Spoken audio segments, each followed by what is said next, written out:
Jadi dulu pernah barang-barang yang ada di sini itu ditaruh ataupun disimpan di luar wilayah ini. Ada kejadian itu dulunya, yaitu sering sekali kejadian. Jadi yang disebutkan tanah TPO tersebut itu merah gitu. Merah yang disebutkan itu tiap hari banyak yang meninggal.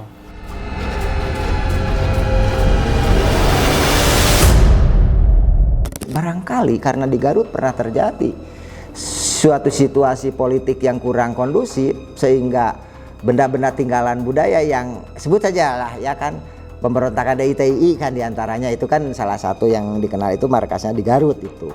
Nah maka ketakutan itu menjadi sasaran perusakan, maka barangkali yaitu diamankan dengan cara dikubur. Dan hal ini pernah saya menerima naskah dari seorang tokoh ya masyarakat ya, itu ya yang pemegang naskah ya, memberikan naskah kepada saya dalam kresek, dalam kantung kresek hitam, tapi sudah tidak berupa naskah, cuma hitam aja, hitam ngeblek. Ini apa? Ini dulunya naskah dikubur waktu zaman Gorombolan katanya, karena tak.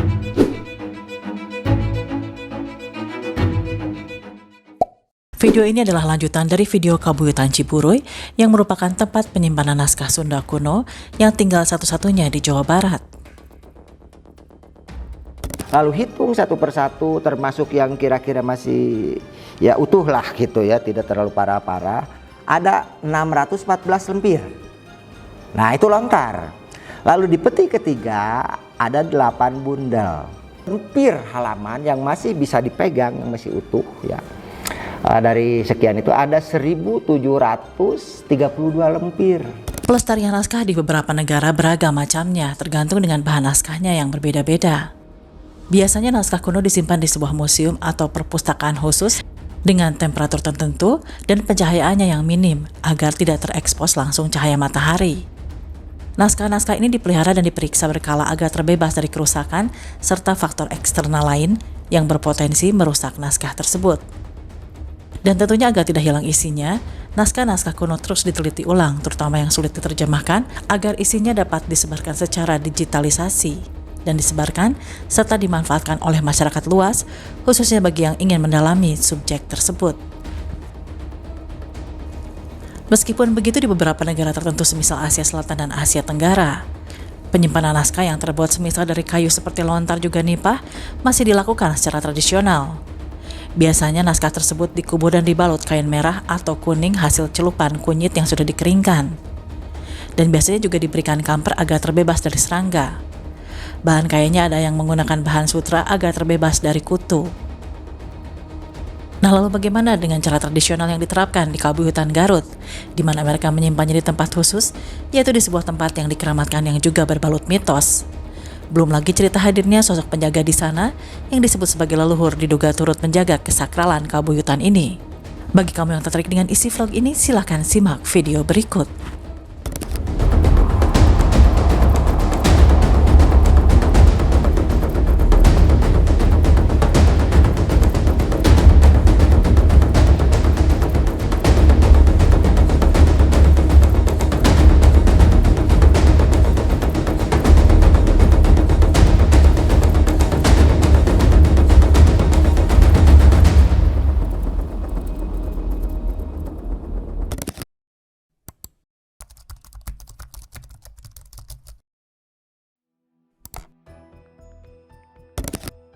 Naskah kuno merupakan benda cagar budaya yang perlu untuk dilestarikan. Upaya pelestarian telah dilakukan untuk menjaga warisan dari para leluhur. Penyebab kerusakan pada naskah kuno saat ini dikarenakan oleh usia naskah yang telah bertahan selama ratusan tahun. Inilah salah satu penyebab naskah kuno menjadi rentan rusak dibandingkan dengan benda cagar budaya lain. Sama halnya yang kemungkinan terjadi di Kabuyutan Ciburuy ini. Berbeda dengan teknik pemeliharaan modern saat ini, di Kabuyutan Ciburuy ternyata masih menggunakan teknik pemeliharaan tradisional secara turun-temurun. Tata cara ataupun adat istiadatnya di sini tertutup ataupun ditutup dengan kain dan dimasukkan di dalam peti. Kenapa tidak seperti di luar? Nah, itu yang disebutkan dibungkus dengan kain putih ataupun dengan kata orang di sini itu dibilangnya kain boeh gitu ataupun kain kafan. Itu untuk menjaga keutuhan supaya tidak cepat rusak ataupun lembab ataupun tidak berjamur. Dan juga di sini tuh tidak hanya dikasih dengan bungkus kain putih, tapi dilengkapi dengan yang disebutkan cara pembungkusan ataupun cara penyelimutan dengan menggunakan daun aren. Itu yang diganti ataupun dipakai setiap 1 tahun sekali. Itu digantinya setiap tahun baru Hijriah, itu bulan Muharram. Nah itu tata cara yang sudah dari zaman dahulu sampai sekarang saya jalankan, itu yang disebutkan amanat dari orang tua ke orang tua sampai saya sekarang di sini tetap menjalankan apa yang disarankan sama orang tua. Setelah dibuka di peti, lalu ya muncul kan gulungan kain, biasanya disebutnya itu boeh atau kain kapan. Itu untuk membungkus ya, koropak-koropak atau bundelan-bundelan. Karena melanjutkan dari dahulu itu untuk menjaga suhu ruang supaya konstan, stabil. Sementara kalau dalam aturan kan saya tidak begitu tahu tentang bagaimana cara mengoleksi, tapi suhu ruang itu biasanya antara 21 derajat Celcius. Nah, jadi saya tanya kenapa ini harus dibungkus dengan kain kapan? Supaya ya ibarat kalau musim dingin tidak kedinginan, musim panas juga tidak cepat tergas.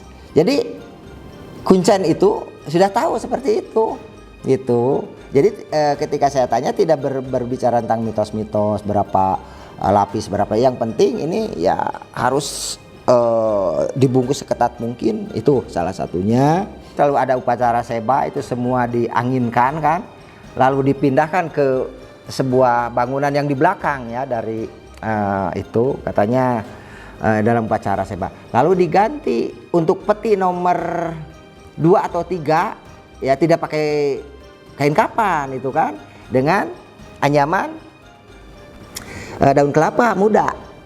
Nah itu harus diganti tiap tahun, dan itu salah satu amanat yang tidak boleh diganggu gugat. Tapi alasan dia ini kan ganti simbut kan, ganti selimut gitu. Padahal kalau dari situ rentan sekali kan, itu kelembaban daun kelapa muda nanti dibungkuskan itu akan semakin parah. Makanya sebagian lontar dan nipah itu sudah lapuk-lapuk gitu kan, beda dengan yang pakai kain kapan. Tapi ya itulah ketaatan seorang kuncen terhadap tradisi leluhur, karena secara mitos ya walau alam dia tidak ingin mengubah itu. Bahkan ya di satu sisi kenapa harus 1 tahun sekali dalam waktu tertentu, bulan tertentu, itu sudah hampir boleh dikatakan penanganan benar-benar purbakala tradisional seperti itu. Ya kita maklumi itu untuk menjaga ya kelestariannya.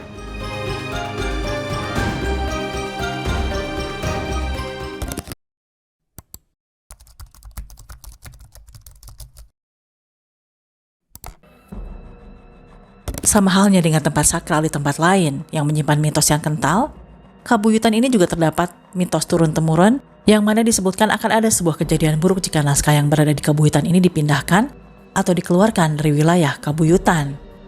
Mitos ini dipercaya oleh juru pemelihara dan penduduk desa dan menjadi wasiat penjaga sebelumnya yang diturunkan ke penerusnya. Beberapa tempat yang sering dikatakan angker bisa jadi karena tempat ini menyimpan sisa-sisa sejarah atau hal penting lainnya yang harus dilindungi.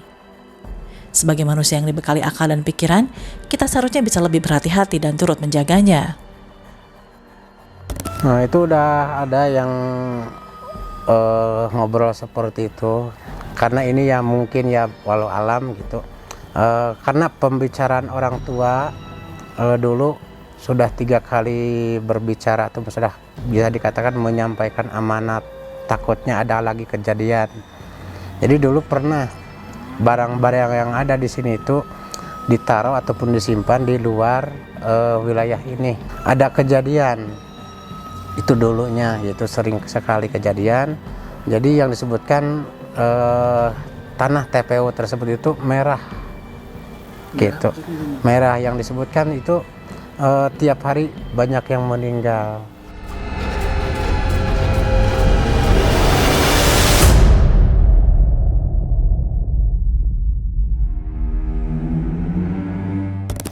Ya walau alam itu mungkin karena ada sebab ataupun itunya, jadi orang tua dari turun temurun itu terus mengatakan karena takutnya ada lagi kejadian seperti itu. Jadi disebutnya kalau di sini dibilangnya penyakit panas. Jadi tiap hari tidak kurang dari 3 orang setiap hari meninggal gitu. Ya sesudahnya itu permohonan, barang itu dikembalikan lagi ke tempatnya, ke pedalaman ataupun yang disebutkan ke hutan larangan lagi.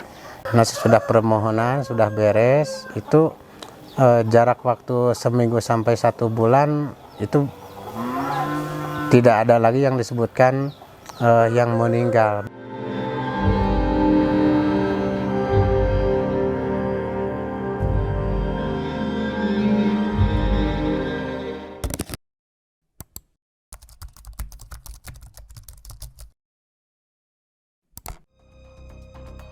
Upaya-upaya penyelamatan sudah dilakukan oleh berbagai instansi karena situs Kelabu Hutan Ciburuy perlu dipertahankan agar tetap hidup dan berguna bagi generasi yang akan datang. Sehingga perlu adanya upaya preservasi dalam penyelamatan naskah-naskah kuno.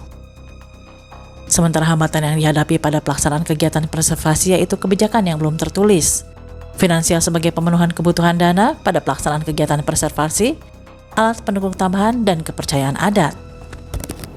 Sudah ada upaya dari Unpad, ya kami juga sudah melakukan penelitian dengan saya ya, dengan teman Dr. Setiawan dari Teknik Informatika ya, dari MIPA, lalu kerjasama dengan La Rochelle tadinya ya mengadakan digitalisasi supaya tujuannya bagi orang yang ingin tahu tentang bagaimana itu lontar bisa ya, selain di upacara itu bisa kapan saja kira-kira itu bisa melihat, inilah fotonya sudah jadi, lalu diberi alat untuk membacanya, disimpan kan kalau tidak salah di Patamon itu.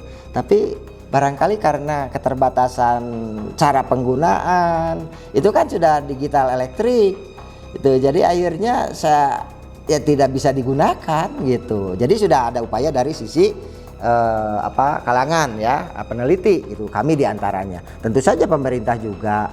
Saya menduga apakah sebut sajalah pemerintah daerah misalkan Garut atau bahkan jangankan Garut ya, provinsi ya, nasional juga melalui Perpusnas itu sudah memberikan perhatian besar dengan adanya piagam penghargaan terhadap kuncennya. Nah di Garut juga sama sungguhnya. Jadi para stakeholder Garut juga tidak ingin melampaui atau nyanyawa nanti cekuncen itu bagusnya. Jadi ada keinginan, kegelisahan bagaimana ini supaya dibangun lebih permanen, lebih ini caranya menyimpan ini. Baru-baru saja dari Polda Jawa Barat karena mendengar takut kena musibah kebakaran karena kan tempatnya rawan, maka diberi koper besi 3 buah 4 nggak digunakan karena menurut tradisi itu katanya bahasanya kepanasan atau itu, padahal tujuan ini Polda Jabar dulu Pangdam Siliwangi itu sudah ada itu yang menjaganya, itu syukur alhamdulillah kami bangga. Dan apalagi termasuk ya Pemda Garut juga ya ingin, tapi ya kalau istilahnya melebihi persyaratan kuncen tidak mau. Jadi ada pemeliharaan kan WC atau sebagainya kan itu diresmikannya oleh almarhum Profesor Haryati Subadio. Nah itu jadi kalau selama ini memang saya juga kadang-kadang ke sana kok jalan masih begini. Tapi saya harus berpikir ya di samping itu realistis. Karena kalau ini itu memang salah satu aset destinasi wisata yang luar biasa. Destinasi wisata ilmu, karena ini merupakan skriptorium satu-satunya kan di Kerajaan Sunda, Mandala itu. Tetapi ya di sini barangkali pendekatan terhadap ya yang ditugasi, yang memiliki istilahnya tradisi leluhur ya masih terkunci gitu. Jadi pihak khususnya Pemda Garut tidak terlalu jauh gitu, padahal ada keinginan kan itu, bahkan destinasi wisata. Insya Allah itu kalau jalannya diperbuat ini ada petugas yang khusus, itu akan menjadi destinasi wisata ilmu yang khas. Jadi tidak menjadi kesan itu tempat klinik, tempat apalah gitu ya, uka-uka atau apa, bukan tujuannya juga itu di situ. Tapi kan kalau dibiarkan terlalu tidak kurang dikontrol itu ya nanti mudah sekali kan itu terperosok itu, karena Kuncen akan terbawa oleh pikirannya sendiri atau ada bukan seuzon ya itu ya, orang yang mengarahkan Kuncen ke arah hal-hal yang mistis itu.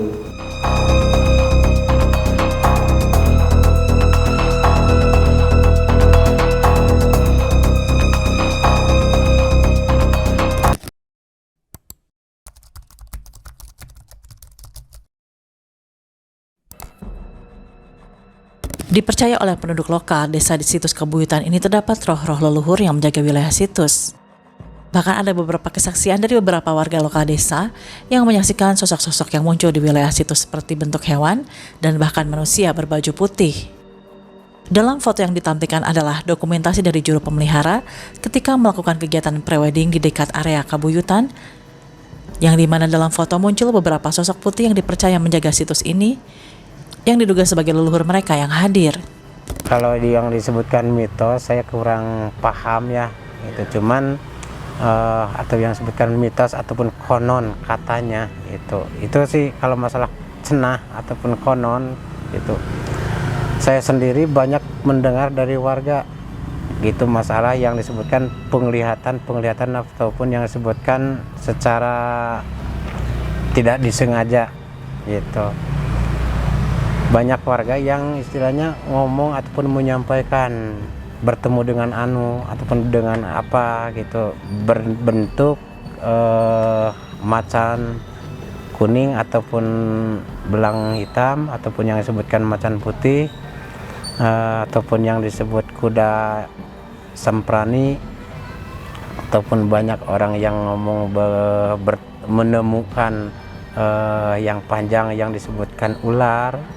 Ada juga yang banyak mendengar dan secara melihat tidak sengaja yang disebutkan warga waktu di hari libur di sini ataupun waktu hari larangan tersebut.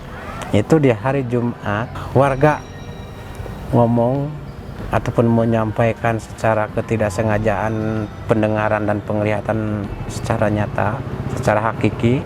Jadi di tempat batu ampar pangsolatan ataupun yang disebutkan batu ampar pangsujudan di sana itu banyak jemaah-jemaah.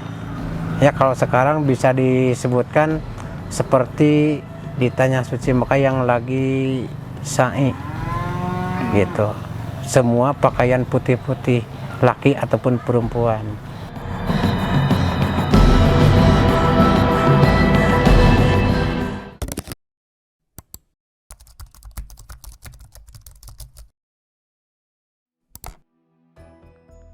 Bukan hanya naskah lontar yang tersimpan di situs ini. Dalam peti nomor 3 terdapat beberapa pusaka yang bentuknya seperti peninggalan dari kerajaan Sunda. Benda pusaka tersebut antara lain sebilah peso pangot, prim kacamata berbahan tanduk, gunting piring logam, tabung logam berkaki, yang semuanya termasuk kelengkapan alat tulis masa itu. Nah itu yang disebutkan peralatan ataupun yang disebutkan senjata ataupun yang disebutkan barang pusaka waktu zaman dahulu itu yang disebutkan simbolasi yang diintikan untuk kebersamaan. Itu yang disebutkan pegangan waktu zaman leluhur-leluhur kita memperbayakan masalah peradaban. Terus terang ya, sesuai dengan wilayah disiplin keilmuan yang saya tekuni yaitu filologi, fokus saya itu kepada tradisi tulis ya, wabil khususnya naskah itu. Nah tentang benda-benda pusaka ya terutama ya yang berbahan besi lah itu ya, tentu saja ya ilmu besi itu ilmu metalurgi, tapi yang penting benda-benda tinggalan itu adalah kewenangan artefak itu arkeolog sungguhnya itu. Tetapi kalau boleh saya ikut ya sedikit memberikan tafsir kehadiran keberadaan. benda-benda pusaka tersebut ya di samping atau di satu petikan dengan naskah-naskah lontar ada trisula kan. Nah, trisula yang runcing, trisula yang tampak tumpul dan yang itu. Kemudian ada kujang kuno. Nah, ada peso pangot dan itu. Ada prim apa itu ya, kacamata dari tanduk itu tapi tidak ada itunya ya. Terus ada semacam piring logam berat itu ya. Terus ada yang seperti itu kaki tiang itu dari logam. Nah, saya dapat mengelompokkannya trisula, kujang, simbol-simbol apa istilahnya legitimasi dari pihak pemerintah kalau saat ini. Jadi adanya kujang, adanya trisula, simbol-simbol senjata kan yang biasanya ya disimpan oleh orang-orang tertentu, dipegang orang-orang tertentu, itu menandakan hadirnya pihak pemerintah atau pemerintah pada saat itu bahwa ya Ciburuy ada yang melindungi. Itu tafsiran saya. Tentang kapan waktunya itu ilmu metalurgi kan bisa mengecek melalui laboratorium. Yang kedua, peso pangot. Itu salah satu bentuknya alat untuk menoreh menggrapir di lontar. Ini bisa memberikan ya penguatan bahwa Ciburuy itu bukan hanya tempat koleksi tapi tempat aktivitas menulis naskah lontar. Bahkan ada semacam itu apa piring dari itu, dan itu hitam, itu bekas tinta, dan ada tempat penyimpanan alatnya, apakah paku andam atau apa, itu tinta. Barangkali itu juga ya paku andam atau harupat, itu tinta itu digunakan untuk menulis di apa nipah saya.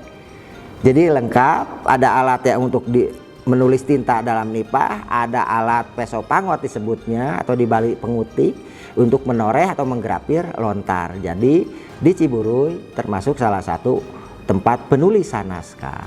Sekarang disimpan kan itu. Menurut Kuncen ada bangunan di belakang. Bangunan di belakang dalam dugaan saya itu harus lebih besar daripada bangunan tempat menyimpan naskah sekarang. Saya duga, tapi itu hanya simbolisasi, tinggal bahwa di situ ya justru saya duga disitulah di bangunan belakang itulah tempat aktivitas menulis naskah. Dan yang sekarang di tingkat 3 itu di Padaleman tempat menyimpan naskah, perpustakaannya kira-kira seperti itu. Tapi apapun namanya itu ya dalam, kembali lagi tentang benda-benda tadi, ada apa ininya, apa lonceng, genta, itu sangat tua sekali. Tentu saja arkeolog bisa menentukan, dan tipe-tipenya saya kira itu tipe kuno, tipe apa istilahnya Melanesia ya itu, dan keras sekali gitu kan juga. Dan apakah itu wajar? Ya salah satunya ya di Kawikuan atau di tempat-tempat aktivitas keagamaan dan di tempat aktivitas ilmu pengetahuan, mungkin itu sebagai penanda kapan selesai, kapan di itu. Terus apa lagi? Nah tadi yang seperti itu saya kira itu logam itu tempat menulis, alat-alat simpanan menulis. Apakah paku andam atau apa, karena untuk logam kalam belum ada, apalagi pulpen pada saat itu.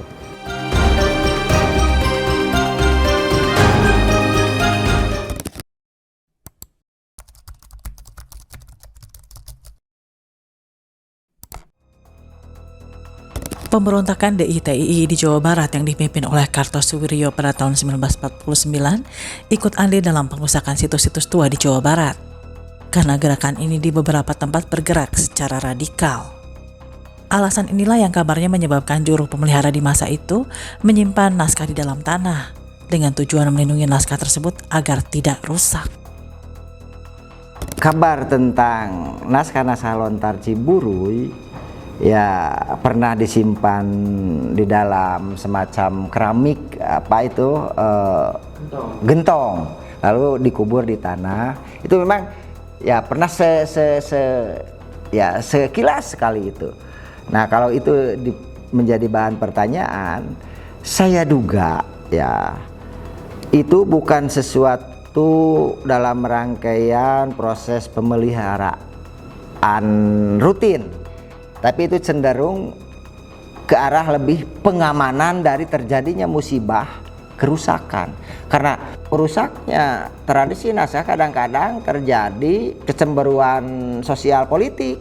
Barangkali karena di Garut pernah terjadi suatu situasi politik yang kurang kondusif sehingga benda-benda tinggalan budaya yang sebut saja lah ya kan, pemberontakan DITI kan diantaranya itu kan salah satu yang dikenal itu markasnya di Garut itu. Nah maka ketakutan itu menjadi sasaran perusakan, maka barangkali yaitu diamankan dengan cara dikubur. Dan hal ini pernah saya menerima naskah dari seorang tokoh ya masyarakat ya itu ya yang pemegang naskah ya memberikan naskah kepada saya dalam kresek, dalam kantong kresek hitam, tapi sudah tidak berupa naskah, cuma hitam aja, hitam ngeblank. Ini apa? Ini dulunya naskah dikubur waktu zaman Gorombolan katanya, karena takut kalau misalkan ini ini tidak rela kalau harus dibakar, maka kami dikubur lalu diberi ya disamarkan ini makam bayi. Nah dalam beberapa tahun yang lalu baru dibuka gitu, ingat bahwa di situ kuburan naskah ternyata sudah rusak. Nah barangkali itulah ya salah satu fakta ya rusaknya naskah ya, di samping tadi musibah alam, kebakaran, banjir, lalu kecoa, lalu proses penyimpanan dan situasi politik, sentimen keagamaan tertentu.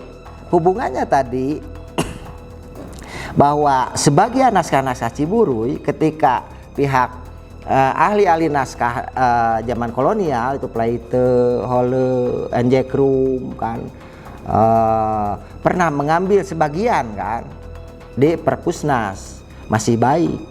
Saya kira dan saya duga ya kenapa yang di Ciburuy begitu rusak, sudah rusak begitu. Ya ketika waktu itu tahun 1867 umpamanya sekitar abad 19-an gitu. Itu kan belum ada konflik politik DITI. Jadi naskah masih sebut saja umpamanya itu ya akibat kenapa dikubur itu kira-kira seperti itu. Pasti sama. Dan Belanda itu pihak Belanda itu mengambil sebagian, jadi yang ditinggalkan masih bagus. Yang diambil ke Perpusnas masih bagus. Tapi kenapa sekarang pengrusakannya atau proses rusaknya lebih cepat? Nah barangkali itu pernah dikubur dalam gentong untuk menghindarkan dari musibah kehancuran naskah akibat ya sentimen agama atau konflik politik tertentu. Setelah aman, nah mungkin kapan? Nah itu bisa ditelusuri dari jejak sejarah. Barangkali itu penting disampaikan ya, jadi jangan sampai kok yang diambil ke Perpusnas yang bagus-bagus, kalau yang ditinggalkan jelek gitu. Nah sepertinya ini jawabannya.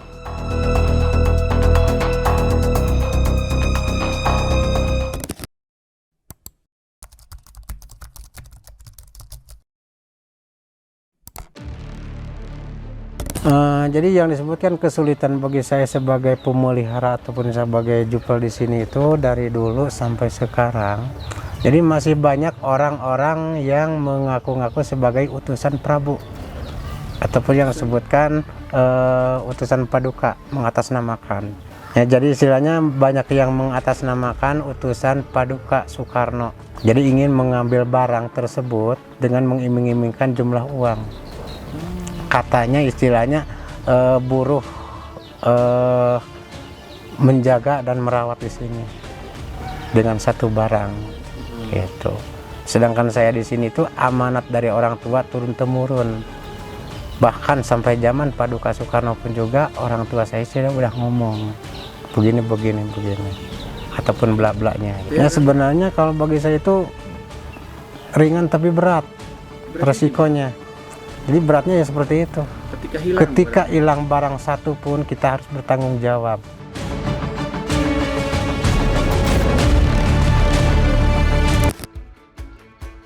Dalam konteks sejarah pra-Islam Sunda, Kabuyutan adalah tempat khusus yang diistimewakan untuk kegiatan keagamaan dan intelektual. Tentunya perlu adanya suatu upaya pelestarian yang lebih modern mengikuti zaman. Salah satu upaya pelestarian yang dilakukan melalui perspektif teknologi adalah melalui rancang bangun aplikasi yang berkaitan dengan fungsi awal Kabuyutan Ciburuy tersebut. Zaman sudah sangat berubah, merawat naskah Sunda kuno membutuhkan perhatian khusus agar tetap lestari dan bisa terus dipelajari. Namun apakah naskah kuno ini tetap harus disimpan di tempat aslinya dan mengikuti cara-cara tradisional? Atau apakah seharusnya pemerintah memindahkan naskah-naskah tersebut dalam sebuah ruangan dengan suhu stabil sekitar 18-22 derajat dengan kelembaban sekitar 50-60% agar tidak mudah rusak? Bagaimana menurut kalian? Silakan tulis opini menarik kalian di kolom komen. Video ini masih akan berlanjut ke bagian 3 yang membahas tentang peta Ciela dan sosok penerus pemelihara Kabuyutan Garut.